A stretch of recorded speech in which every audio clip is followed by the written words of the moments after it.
Well, good afternoon, everyone. Again, my name is Jim Murphy. I am a partner with Deloitte here in Seattle. My wife and I are Sacred Heart parishioners. We've been at Sacred Heart now for over 20 years. As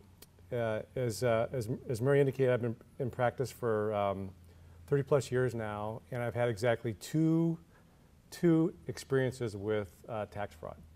And the first one was a year ago when a client of ours who we were attempting to electronically file, we determined that there was already a tax return filed under that Social Security number. So that was instance number one. Instance number two was 2 weeks ago when I called the IRS and it determined that someone had tried to file under my Social Security number. So I have very firsthand, very relevant experience with this issue now. And you know, these criminals are unrelenting. I mean, there were 3 attempts on my Social Security number with different combinations, combining me, marrying me off to different taxpayers, trying me as a primary taxpayer first and as a secondary taxpayer second. And so it's very disconcerting. And unlike, you know, a theft when someone breaks into your car and steals your stereo and you kind of know you're done, when your identity is stolen, it's that disconcerting feeling where you don't kind of know where it's going to go. And so it's frustrating and it's scary and it's all of that all at the same time. But I can assure you we're going to get through this. It's going to be okay, because as scary as it is, I think there are things that we can do to be proactive and take protective steps to make sure that we're protecting our personal assets and protecting our families. When I think about this concept of identity theft and the protection, there's really 3 broad areas that I think of. The first one is I think about the tax protection. So in other words, dealing with the IRS, making sure that you've got notices in place that alert the IRS that there's been an identity theft. So we'll talk about that in some detail. The second area is consumer protection, and the fact that this identification can be used to open credit in your name, to pursue purchases and things that you don't authorize or that you're unaware of. So there's consumer protection piece. And then last but not least, just a broader protection of your financial assets, the financial institutions that need to be concerned with, whether it be Social Security or whether it be your bank or your broker, and we'll talk about that as well. But let's talk first about the tax fraud protection. As I mentioned that, I had called into the hotline upon my wife's insistence. I mean, when this thing first broke, it's one of those things as a tax practitioner, I didn't really pay too much attention to it, but my wife did. And so she insisted that I call, and I was shocked and disappointed to find out that there had been attempts, made on my tax return. And I thought that I'd been sort of bulletproof because I electronically file. And in the 2012 tax year, my wife and I had filed electronically. And you can't file electronically in a subsequent year unless you know the personal identification number from that prior year e-filing, or if you know what the adjusted gross income. The adjusted gross income is sort of the tripwire. If the criminals try to file and they don't know that, then they're kicked out. But what I found in my case was they actually used my primary number, which is where the identification number is identified with, and then put me as a secondary, and that's how they tried to file my return. So I'm going to tell you to do, and you do exactly what I did in that case. The first thing you have to do, if there's been an attempt to file under your Social Security number, you need to prepare the form 14039. And if you haven't filed yet, you need to attach that to your income tax return. And so you're going to have to paper file, because you're not going to be able to file electronically. Because if you've called the IRS and put them on notice, there's going to be a watch on your account that's going to block an electronic filing from being attempted. So you're going to have to file by paper. If you've already filed your return, you're going to want to submit that form to the IRS address that you filed your return at. If you've checked the hotline, which by the way is the first step, to call the hotline, that's a special number that's been set up. It's been set up to accommodate all of these tax frauds throughout the country. And there's not much of a wait time. Normally when you call the IRS, there's a little bit of a wait time. There's a little more of a wait time. But this I found out is they've got a lot of people on this, so you can get through rather quickly. But call the hotline, and you'll be on notice. I also found too, I did this just for fun. I called 3 different times, and I got 3 different pieces of advice on the questions that I asked. Now, the cynical side of me said I should just keep calling until I get the answer I wanted, but the reality is there's a right answer, and the right answer is you have to fill out this form, and you have to file it with your tax return or submit it to the address in which you've just filed your tax return. Now, if you check the hotline, there's been no attempts on filing on your Social Security number, but you are concerned, or you expect, or you know that your personal identification information has been exposed, you want to fill out the form anyway. Sort of puts the IRS on notice anyway, but there's a different address that you send that form to in that instance. There's an Andover, Maryland address that's on the back of the form that you want to send it to. Now, what's going to happen when you file this form? The IRS is going to send you what's referred to as identification protection pin, so an IP pin will come to you as a result of having filed the form 14039. And the hope of that identification is it's going to facilitate future filings.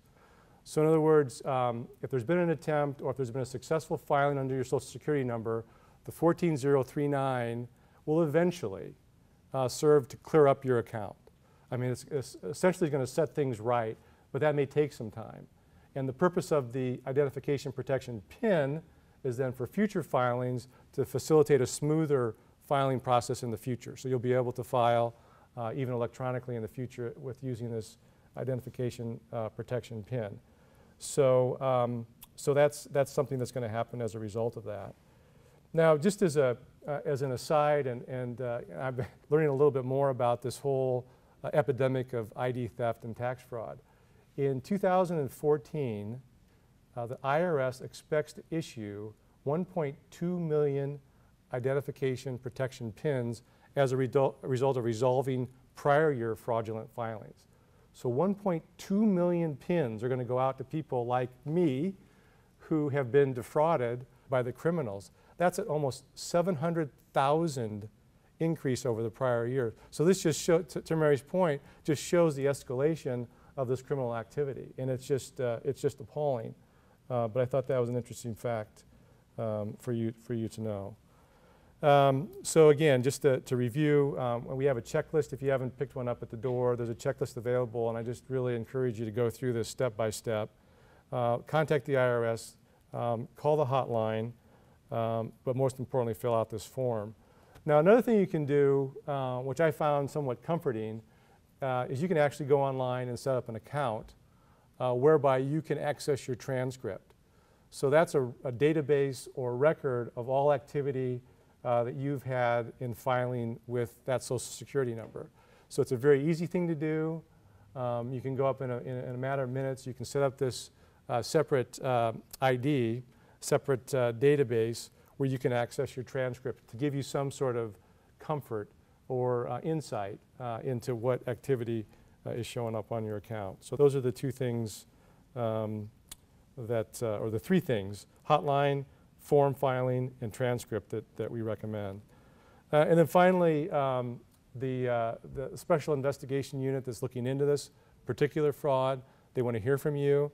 So there's been a number set up that you call, and there's very specific information that they ask you to leave, and they're collecting data, they're collecting information to try to assist them in pursuing this case. So please, by all means, if you have been the subject of the fraud or an attempted fraud, by all means call the IRS and report that.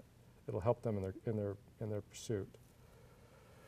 In addition to our concern about the criminals either filing a paper return with your Social Security number, or more likely than not, e-filing your return to try to access the funds that you have on deposit as a refund, we also need to be concerned about this information being used for consumer credit purposes.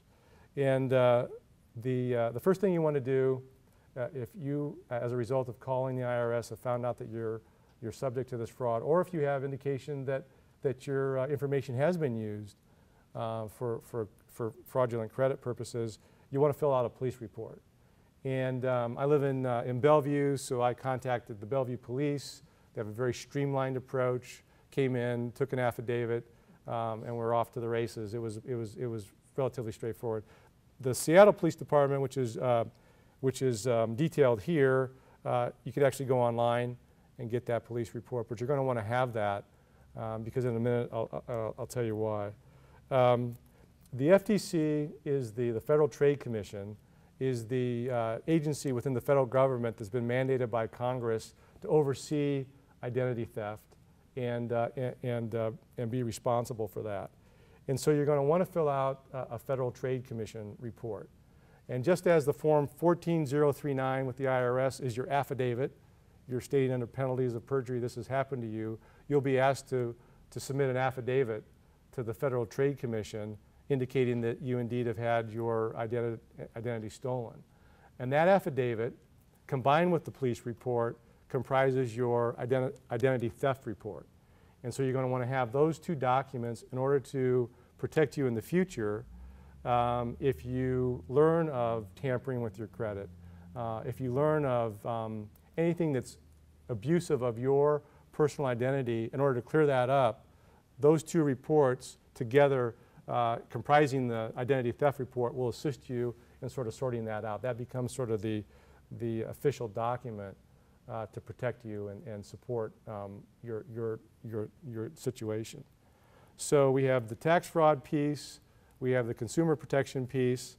The other thing you want to do is contact the credit reporting agencies. There's 3 of them. Equifax, TransUnion, Experian are the 3 major credit reporting agencies that we have in the country. A contact of any one of them will allow them to contact the other 2. So you just have to make one phone call, and after going through a series of identification, you're going to put on your report what's known as a fraud alert. And a fraud alert is an indication to the world that, at least for 90 days, that if there's any attempted credit taken in your name and social security number, that creditor must contact you first and verify your identity before that credit can be issued. So it's an absolute necessity that you do that. I'm going to set the tickler for 90 days out, and I'm going to reinstate it for another 90 days. And I'm figuring with 6 months worth of theft alert that maybe I've gotten past that window. I've chosen not to go by the way of credit freeze or purchasing any sort of criminal or for any credit fraud protection, but just to go ahead and do that and just try to be aware of activity and monitoring that. You're entitled to get a credit report, which I find kind of interesting reading. If you ever go through that, it's a pretty extensive document, and find out what the world knows about you or what the world has attempted to find out about you through that process. So that's the consumer credit protection piece. The other financial institution protection. There's been a lot of discussion about the need to contact Social Security. I actually had my brother-in-law talk to the Social Security Administration. He was told to contact the Inspector General's office. Each of the major federal agencies has its own Inspector General, and found that really, unless you're receiving Social Security benefits and want to put on a password so that if someone was trying to change the depository in which your benefits were being sent to, you don't really gain anything, in my opinion, from contacting Social Security. It's not like they're going to be watching the world for how your Social Security number is used. It just doesn't work that way. But if you are receiving benefits, by all means, I strongly recommend that you contact the Social Security Administration. The other thing you're going to want to do, of course, too, is contact your bank, contact your broker, contact your credit card companies, contact anywhere that you think that your identification could be compromised. Ask them what they do to protect against that. Get some confidence that you're going to be okay with the institutions that you're currently with. I've had some of our teachers at Blanchette went out and immediately closed all their bank accounts and opened up new bank accounts. I thought that seemed like a little reactive to me, unless they had some indication that someone had actually access their bank account. But I don't think that extraordinary step is necessary. I think some precautionary inquiries, though, I think would be really a good idea. And then the other thing that we had recommended for our teachers at Blanchette was to contact Transamerica regarding their retirement and benefits. Again, just sort of a belt and suspenders that they were confident that nothing had been done, and getting some confidence of what steps they would take in the event that someone tried to access an account, whether that's through a password methodology or whatever the case may be. So that's what you need to do about your financial institutions.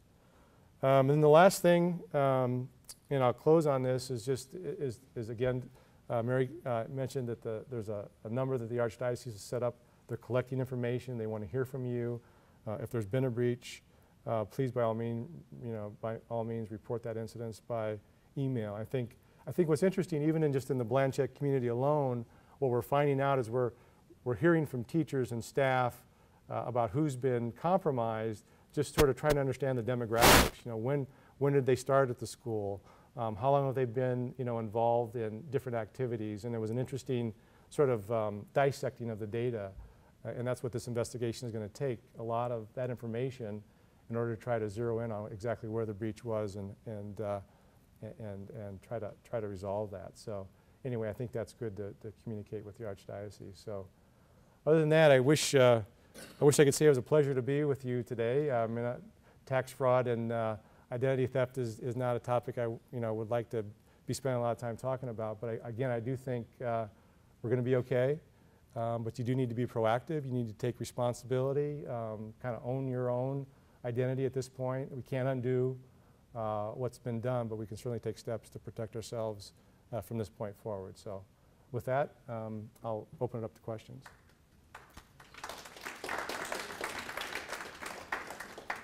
Okay, so the question is, when you do call into the IRS and you call into the hotline, what rights do you have, or what information do you have a right to learn about? And you have a right to learn about, in my view, they should be able to tell you whatever is a matter of your transcript. That's your account, that's your personal information, that should be available to you. But I want to say one thing, and this is a very important thing to realize, and that is if the government does pay out of your account, that is going to be restored to you. You're not on the hook for dollars paid out of your account. The government is on the hook for dollars paid out of your account. That's really important to know that. That you're not going to have to somehow come up with this, with this money. If it's been taken from your deposit with the IRS, they're responsible for that. The problem is many people wait on refunds or expecting refunds to do important things for themselves or their family. It's going to be a delay. So it's an incredible, burdensome inconvenience. But as far as you being liable for those dollars, you're not. The government has to restore those dollars once you filed the form and established the fraud. So the question is that if you file the affidavit when you're just concerned that there's been a breach with their identity, and then subsequently, after you file that affidavit, you find out there actually has been a breach of your identity, should you file a subsequent form? My opinion is there's no downside because it's going to be identical information. Okay. If you're in the system twice, it'll match and it should be fine. Okay, thank you very much. Thank you.